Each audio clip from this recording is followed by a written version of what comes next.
Hey guys, so today I thought I'd make a video of my bayonet collection. It's been actually over 3 years the last time I made one. I think it was like in January of 2017. And so I thought it would be a great idea to show you what I've picked up over the last few years. Just like I did my Milsurp, my rifle and gun collection last month. It had been several years since I did that. So I thought it'd be a good idea to do this one and give you an update. I will say though, I haven't added just a whole lot of bayonets since then. I see them all the time, but I'm just so picky and everything when it comes to bayonets, especially that I don't just buy anything. But I have picked up some since then, so today's the day to show you. And I hope all of you are doing well, and I pray that God blesses all of you and your families, and y'all are safe and healthy and everything. And I believe better days are coming. So I'm going to quit talking now. I'm going to go ahead and bring you in and show you what I got. All right, so here is my complete bayonet, I guess you could say, and knife collection. And I laid them out last night, all nice and pretty just for you guys. And some of you might, recognize some of them. Like I said, I haven't added just a whole lot, but I thought I'd do this video for you.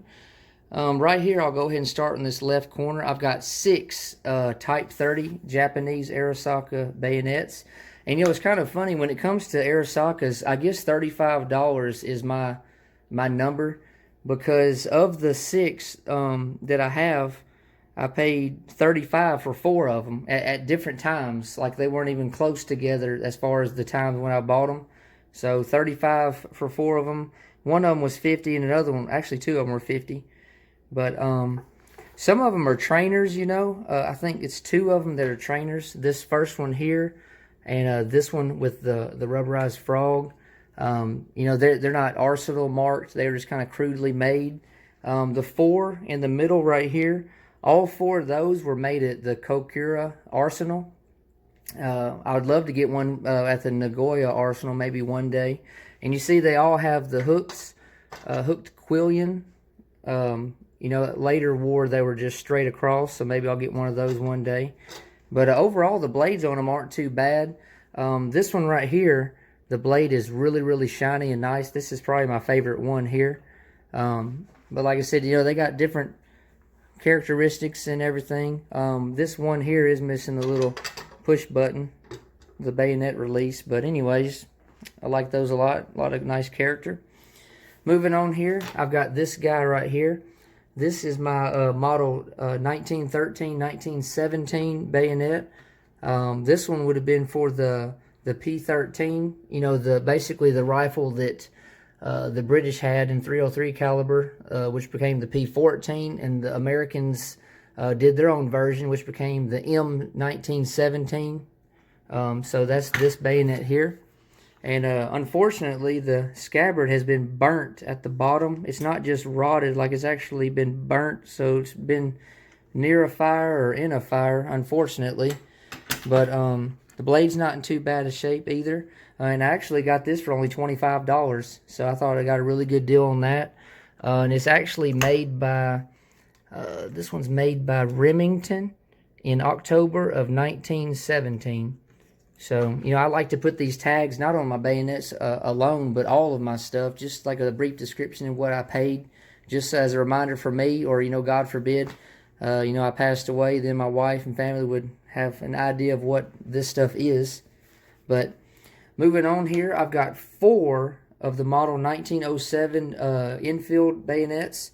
These would have been for the #1 Mark IIIs and Mark III Star rifles. This first one here, this one was made by, this one's Australian marked, so that one's kind of cool for like the Lithgow. This one right here is made by Infield, which is really cool. And something interesting about this one is it's got like a weird serial number here. It's got KM, I guess that's a 10696. Not sure what that means, but maybe you guys can kind of fill me in on that one. This next one here was made by Sanderson, and then the last one is a Wilkinson. and it's that one's October 1918, and the Sanderson is October 1918. Which you know, I love the look of these bayonets. You know, they're the real long ones. Which, you know, there was the I guess the Geneva Convention got involved about how, you know, bayonets, that if they were too long, it was, I can't remember what the word they used, but, you know, a lot of bayonets were cut down and everything because they were considered to be too long, which I think is kind of silly. But overall, the blades on these four are really nice. And actually, as far as pricing, this first one here was $65, and this one was $65, and then $53 and $50. Now, you know, I will say that a lot of these bayonets I got years ago, probably, you know, 7 or 8, 9 years ago. So, you know, pricing has definitely changed, and it's definitely different than it was. Right here, I got this. This is an M1 Garand bayonet. It's a 16-inch one made by PAL, P-A-L. And this one's dated 1943. You see it's shiny and everything. It's was used for parade use, and it's been chromed. But I actually got this for $30 recently, which, you know, I don't really care for the chrome look. You know, that's just me. But for 30 bucks, you know, I think I did pretty good, though, on that, even though it doesn't have a scabbard. This next one here is model 1905. And I'll show you here. This one was made at Rock Island Arsenal. Sorry about the camera work. 1907. And there's a serial number, 95670. Now this one's actually cut down. It would have been a full-length one, like this one right here to the left of it, but it was cut down. So overall, it's in good shape, and I actually got it for his $58, which that's not too bad. It does have the scabbard. This next one here, this one's M1 Garand bayonet, which, you know, I mentioned this one for a Garand, really a Springfield 03, I should say. Springfield 03 rifle. And then this one right here, see, this is made by American Fork and Hoe. And then there's the serial number, 5544539. So this one here would have been made probably around 1942, 1943. Most of them from World War II were dated one of those 2 years. So that's pretty cool. Right here, I really like this bayonet a lot. This is a model 1898/1905 German sawback. Would have been for the Gewehr rifles. This one was made by J.H. Becker. It's hard to see there. I think it's Becker, but it's in Solingen, Germany. Unfortunately, I don't have the scabbard for it, but, you know, it's all good. It is what it is. Maybe one day I'll find one. But it does have the sawback, which would have been used, you know, for clearing brush and different things. But I'm grateful to have that. And I actually only paid about $20 for this, so that was a really good deal on that one. And that was just a couple years ago. And backtracking to this M1 Garand bayonet, I got it for $35, so that was a good deal. Lastly, on this row, I've got this German K98 Mauser bayonet. This one is actually mismatched. You know, the scabbard doesn't match the serial number on the blade. And the scabbard's really loose, and honestly, the blade has been repaired and modified. So, I mean, it's the only one I have like this. I'd like to get a better version one day, but, I mean, I'll take what I get, you know, for now. There's 1944 there. Scabbard 1942. But this right here, I actually did pretty good on it as far as price. $35 at the Show of Shows last year in 2019. So that was a good pickup. Moving right here, I've got 7 Mosin Nagant bayonets. And 2 or 3 of these came with the rifle. And then the other 3 or 4, I paid $4 a piece at the same time for that group at a flea market just a few years ago. But some of them are serial number marked, and some I couldn't find any markings. But still pretty cool, though. You know, when you attach, you know, one of these to your Mosin Nagants or one of these 1907s to your #1 Mark III Infields, I mean, it is unreal how long it is, how long it makes the rifle appear, and it's just crazy the length of the blades and everything and the characteristics it adds to the rifle. So it's pretty cool. Moving on right here, I've got 4 pig sticker Infield bayonets. Of course, that's just a nickname. They were used for different purposes, tent stakes and just all kind of stuff.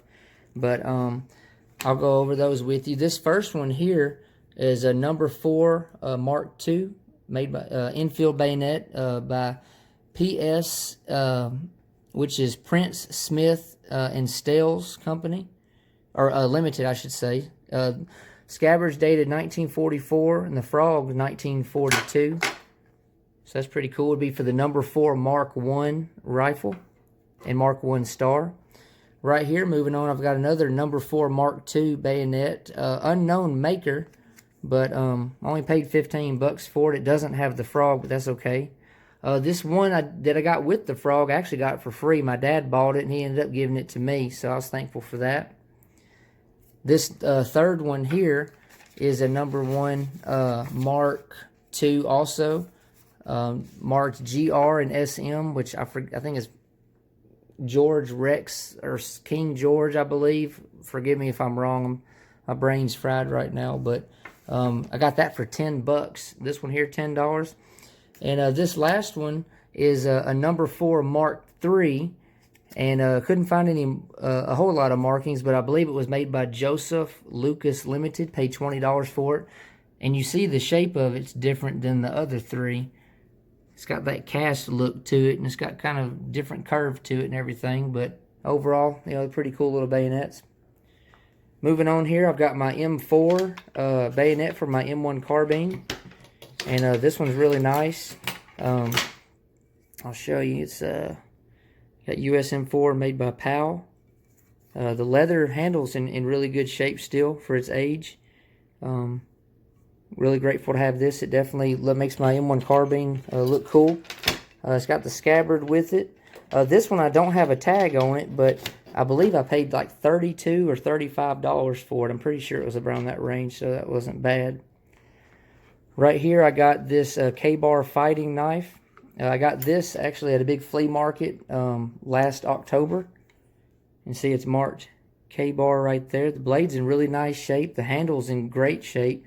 Now, most of you guys know I like World War I and World War II stuff. This one would be, I believe this would date more to maybe like the 1970s or so. I might be wrong. Some of you guys could educate me on it, but I'm thinking 1970s era, maybe late Vietnam. But anyways, I'm grateful to have it. It's a very nice knife, and it's got the leather scabbard that's overall in good shape.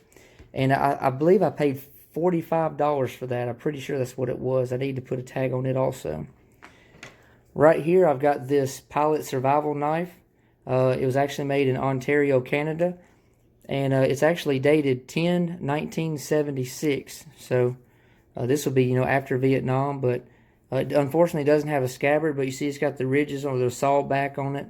And it's weird. It actually kind of resembles the M4, M1 carbine bayonet just a little bit with the leather wrap and even the K-bar there. But I got this for free. A lady gave it to me. She just wanted it out of her house around her small kids, so I was thankful for that. From that same lady, she gave me this also, and this thing is so ugly. And I don't know a whole lot about it. Some of you can probably tell me right away what it is or what it was. It's just in terrible condition. It's probably used for like filleting fish or something. The blade's rusty and everything. The handle is toast. But I know some of you guys are more up on your blades and bayonets and knives than I am. But let me know what this is. But she actually gave me this also. And it fits in this leather scabbard here, or sheath. So I'm pretty sure it actually does go with it. But let me know. But anyways, I'm going to go ahead and wrap this up. Hope you like this video. Hopefully I can get back in the routine of making videos regularly. And like I said, I hope God blesses all of you and your family and you stay safe and healthy. And I'll be getting back to you soon. So thank you.